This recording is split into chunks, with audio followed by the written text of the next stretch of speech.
الله من الشيطان الرجيم بسم الله الرحمن الرحيم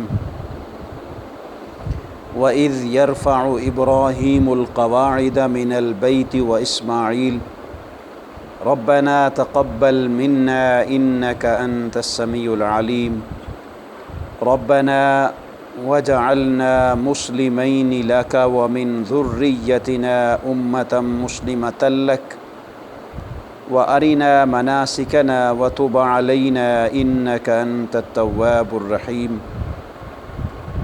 ربنا وابعث فيهم رسولا منهم يتلو عليهم آياتك ويعلمهم الكتاب والحكمة ويزكيهم إنك أنت العزيز الحكيم صدق اللہ العظیم۔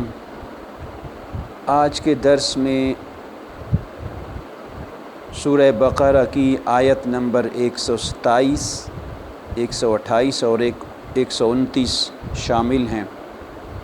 حضرت ابراہیم کی زندگی کا ایک اور گوشہ بیان کیا جا رہا ہے۔ وَإِذْ يَرْفَعُ إِبْرَاهِيمُ الْقَوَاعِدَ، یاد کیجئے جب ابراہیم نے بیت اللہ شریف کی بنیادوں کو اٹھایا۔ وَإِسْمَاعِيل، ابراہیم ہی اکیلے نہیں تھے، ساتھ ان کے بیٹے اسماعیل بھی تھے۔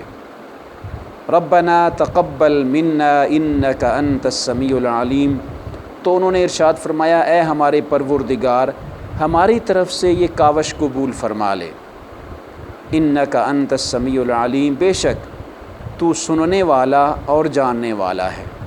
دوسری دعا انہوں نے یہ فرمائی ربنا وجعلنا مسلمین لک، اے ہمارے پروردگار ہمیں ہمیشہ اپنا فرما بردار رکھیو۔ مسلمین آپ جانتے اس کا مطلب یہ ہوتا ہے کہ اللہ کریم کی بارگاہ میں جھک جانا، اسلام قبول کر لینا، اسلام لے آنا، اور سب سے بڑا معنی اس کا یہ ہے فرما بردار ہو جانا۔ ہر چیز کی جہت میں اللہ کریم کی ذات مبارکہ کی طرف اپنے آپ کو جھکا دینا، یہ مسلمین ہے۔ وَمِن ذُرِّيَّتِنَا أُمَّةً مُسْلِمَةً لَكَ، اور ایک اور بڑی پیاری دعا کا ایک حصہ ہے، اور ہماری نسل میں سے بھی ایک جماعت ہمیشہ مسلمان رکھنا اے اللہ۔ وَأَرِنَا مَنَاسِكَنَا، اور ہمیں اپنے مناسک دکھاتے رہنا، اپنی نشانیاں دکھائے رکھنا۔ وَتُبْ عَلَيْنَا، اور ہماری توبہ قبول کرنا، ہمیں اپنی طرف رجوع کی توفیق کیے رکھنا۔ اِنَّكَ أَنْتَ التَّوَّابُ الرَّحِيمُ، بے شک تو توبہ قبول کرنے والا، رحم کرنے والا ہے۔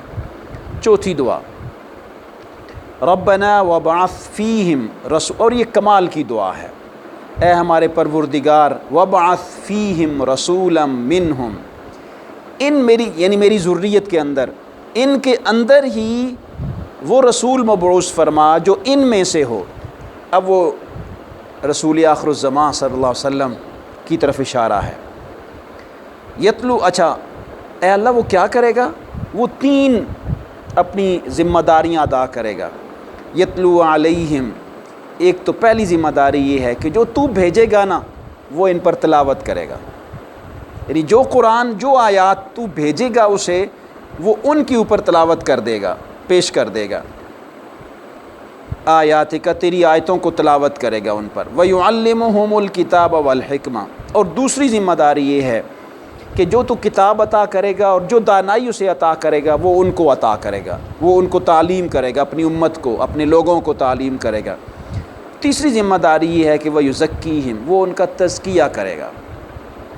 اِنَّكَ أَنْتَ الْعَزِيزُ الْحَكِيمُ، بے شک اے اللہ تو غالب اور حکمت والا ہے۔ دعاؤں کا بڑا پیارا انداز ہے، اس سے دعاؤں کا سبق بھی ملتا ہے، دعا کرنی کیسے ہے۔ پہلے میں چلتا ہوں حضرت ابراہیم علیہ الصلاۃ والسلام کی ذات طیبہ کی طرف۔ میں نے شاید پچھلے درس میں آپ سے عرض کیا تھا کہ حضرت ابراہیم کی زندگی سے وابستہ مختلف قسم کی آزمائشیں ہیں، اور اللہ کریم نے اس قرآن پاک میں ذکر کیا۔ پہلے تو بات یہ ہے نا کہ یہ اللہ کا کلام ہے اور کمال کا کلام ہے، اور یاد رکھ لیجئے رسول اللہ صلی اللہ علیہ وسلم کا ارشاد گرامی ہے، جو اللہ کا بندہ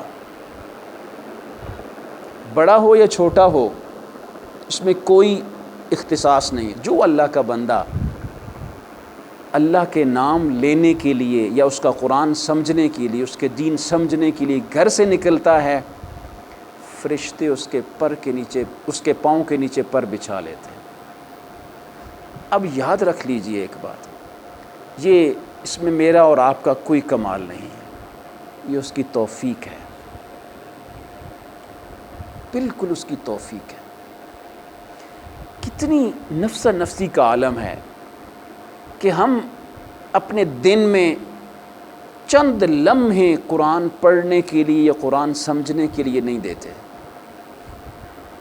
اور تقاضا کرتے ہیں کہ اللہ، جب ہم مسلمان ہیں تو اللہ ہم پر رحمت کیوں نہیں کرتا؟ مسلمان کس طرح کے ہیں؟ اس کا کلام ہمارے پاس ہے، ہم اسے گفتگو نہیں کرتے۔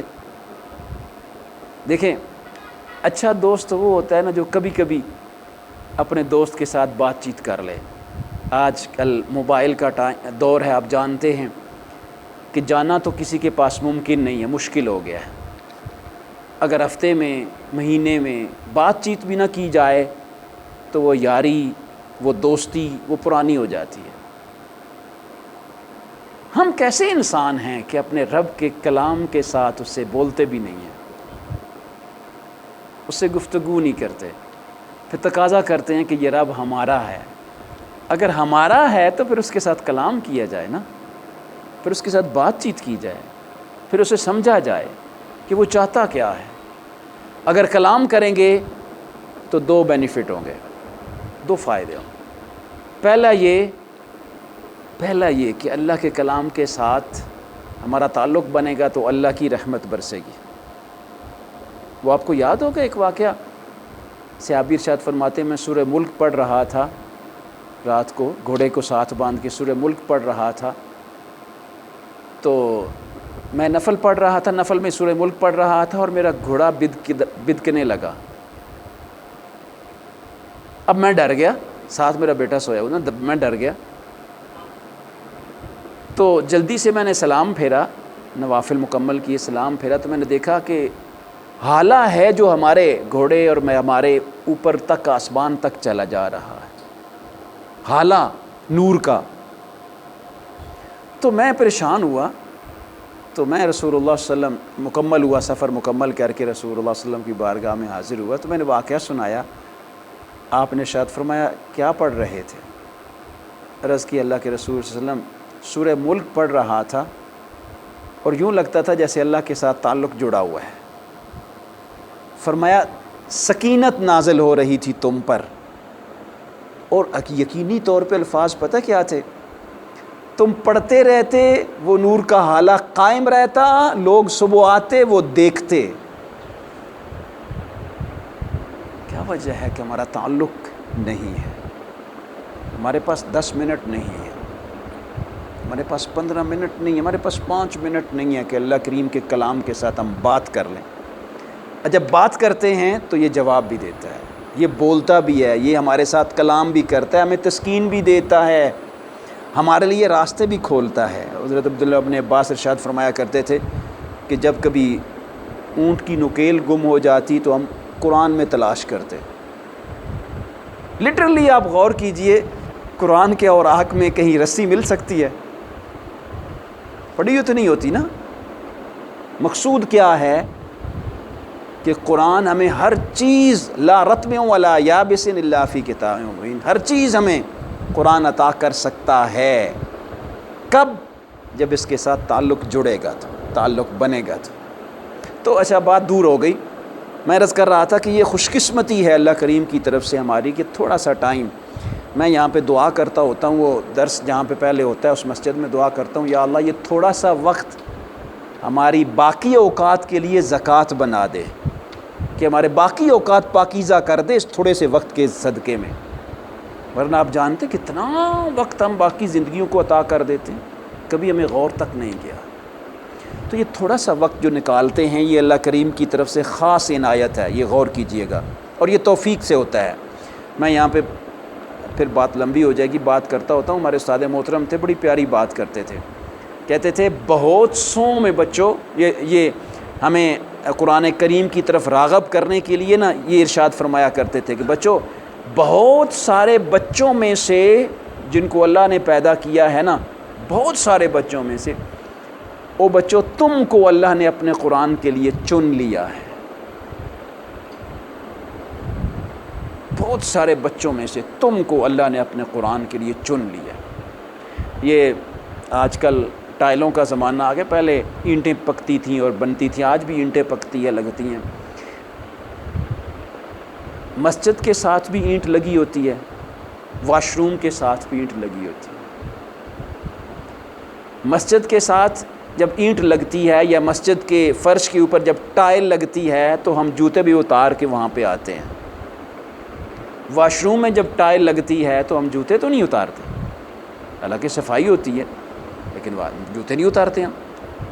پاکیزگی اللہ کریم عطا کرتا ہے بندے کو، تو اللہ کریم اس قلب کو، اس دل کو پاکیزگی عطا کر دیتا ہے، جو قلب اور جو دل اس کے کلام کے ساتھ جڑ جاتا ہے۔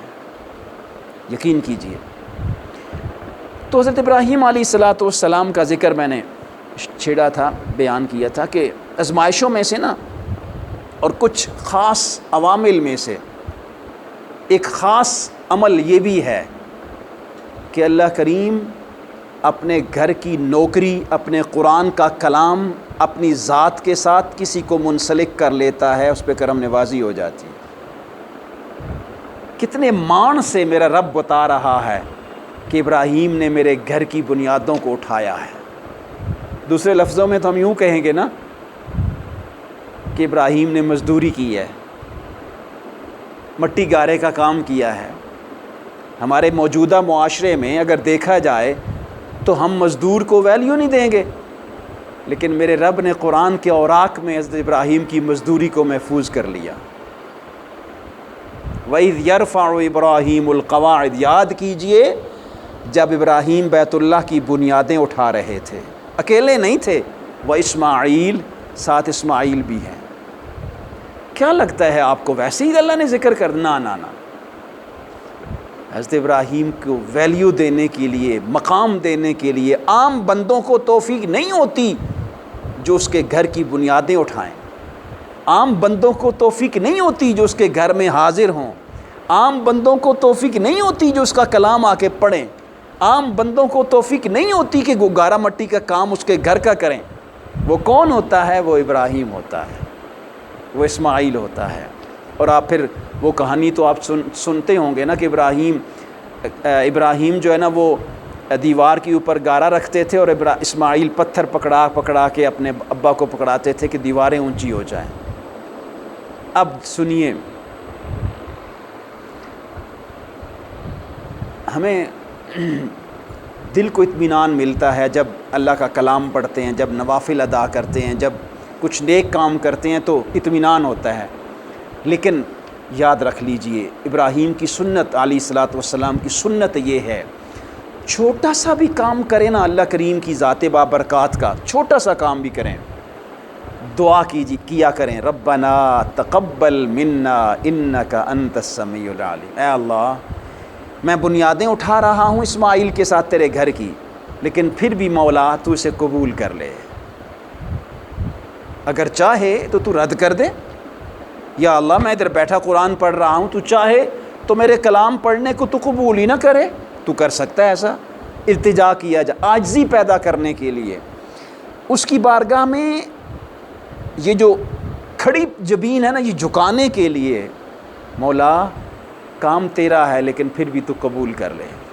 وہ یہاں پہ میں ایک پنجابی کا ایک شعر کبھی کبھی پڑھتا ہوتا ہوں کہ گھڑے بھرن سہیلیاں تے رنگا رنگ گھڑے، گھڑے بھرن سہیلیاں رنگا رنگ گھڑے، بھریا اسی دا جانیے جس دا توڑ چڑھے۔ شاید سمجھ آ گئی ہوگی آپ کو کہ گھڑا بھر کے لوگ لے جاتے ہیں تو راستے میں تھک جاتے ہیں، ٹوٹ جاتے ہیں، گر جاتے ہیں، تو وہ تو بھریا نہ ہوا نا، بھرا تھا اسی کا ہوگا نا جو گھر پہنچ جائے۔ عمل وہی ہوگا نا جو رب کریم کی بارگاہ میں قبول ہو جائے. اگر مردود ہو گیا، وہ بادشاہ ہے، وہ کر سکتا ہے رد. اگر مردود ہو گیا پھر تو عمل نہ صحیح. اس لیے عجز پیدا کرنے کے لیے ابراہیم نے ارشاد فرمایا اللہ تیرے گھر کی بنیادیں اٹھائی ہیں نا، تو ہماری مزدوری کو قبول فرما لے. تو ہر نماز کے بعد، ہر عبادت کے بعد کوشش کیا کریں. چھوٹی سی دعا ہے، ربنا تقبل منا انک انت السمیع العلیم. آگے مان کیا ہے، التجا کیا ہے، وتوب علینا، میرے پلے میں کچھ نہیں ہے یا اللہ گناہ کے سوا، وتوب علینا، تو میری توبہ قبول فرما، وتوب علینا، تو مجھے ایک توبہ کرنے کی توفیق عطا فرما دے. انک انت التواب الرحیم، اس لیے کہ تو ہمیشہ گناہ گاروں کی توبہ قبول کرنے والا ہے، تو رحم کرنے والا ہے. اور پھر اگلی دو دعائیں ہیں نا، یہ تو کامن دعا تھی پہلے والی نا، اس میں مجھے بڑا سکون ملتا ہے اس میں، یقین کیجئے. اگلی دونوں دعائیں نا یہ نبیوں والی ہیں، یہ وہ کر سکتے ہیں.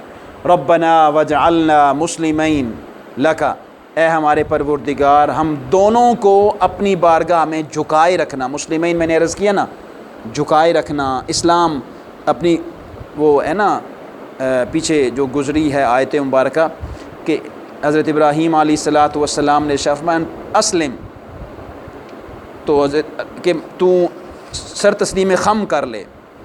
تو حضرت ابراہیم نے ارشاد فرمایا قال اسلم، تو میں نے سر جھکا دیا. تو یہاں پر بھی ہے کہ یا اللہ ہم دونوں کو سر جھکانے والا، اپنی بارگاہ میں جھکانے والا رکھ ہمیشہ کے لیے. وَمِن ذُرِّيَّتِنَا أُمَّةً مُسْلِمَةً لَكَ، اور میری ذریت میں سے، میری نسل میں سے ایک جماعت ایسی ہمیشہ رہے جو تیری بارگاہ میں جھکتی رہے.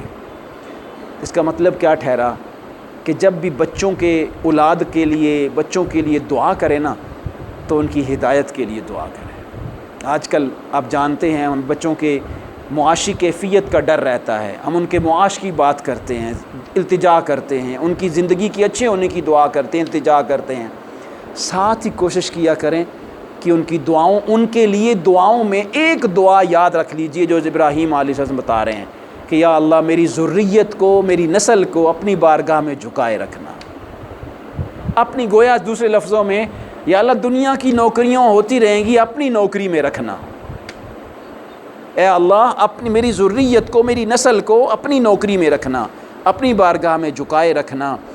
وَأَرِنَا مَنَاسِكَنَا، اور سیدھا راستہ ہمیں دکھائے رکھنا، اپنی نشانیوں کی طرف ہمیں لگائے رکھنا. وَتُوبَ عَلَيْنَا، اور ہمیں توبہ پہ لگائے رکھنا، ہماری توبہ قبول کرنا، اپنی طرف رجوع رکھنا. اِنَّكَ أَنْتَ التَّوَّابُ الرَّحِيمُ، بے شک تو توبہ قبول کرنے والا، رحم کرنے والا ہے. اور آخری دعا جو خالص اس دعا کو سامنے رکھ کے رسول اللہ صلی اللہ علیہ وسلم ارشاد فرمایا کرتے تھے انا دعوت بابی ابراہیم، میں اپنے باپ ابراہیم کی دعا کا نتیجہ ہوں. یہ وہ دعا ہے، اے ہمارے پروردگار وبعث فیہم رسولا منہم، انہی میں سے نا، انہی کے اندر ایک رسول مبعوث فرمانا، وہ میری ذریت سے ہو.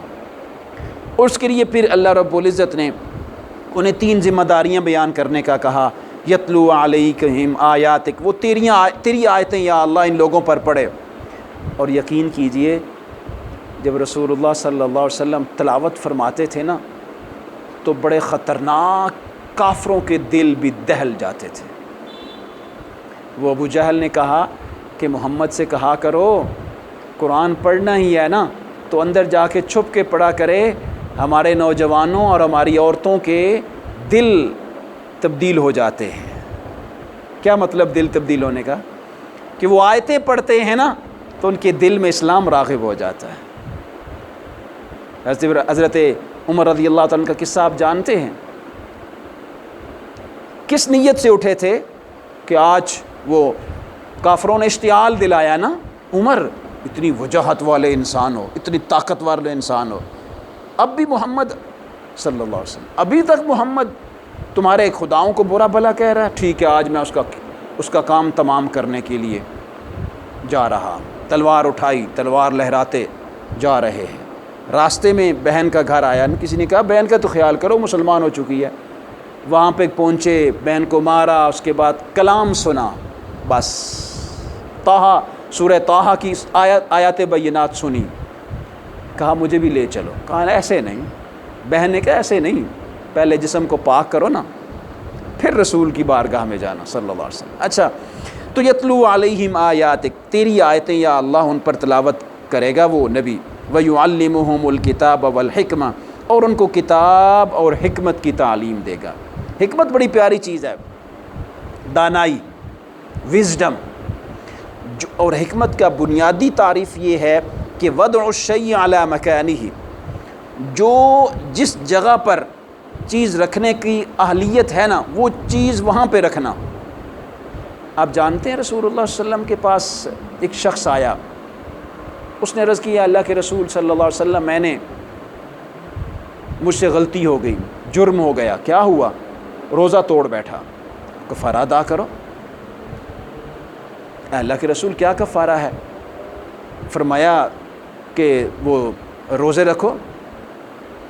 تو اللہ کے رسول صلی اللہ علیہ وسلم کی بارگاہ میں عرض کرنے لگا اللہ کے رسول صلی اللہ علیہ وسلم, اور پھر دوسری صورت یہ ہے کہ آپ صدقہ کرو اور 60 مساکین کو کھانا کھلاؤ.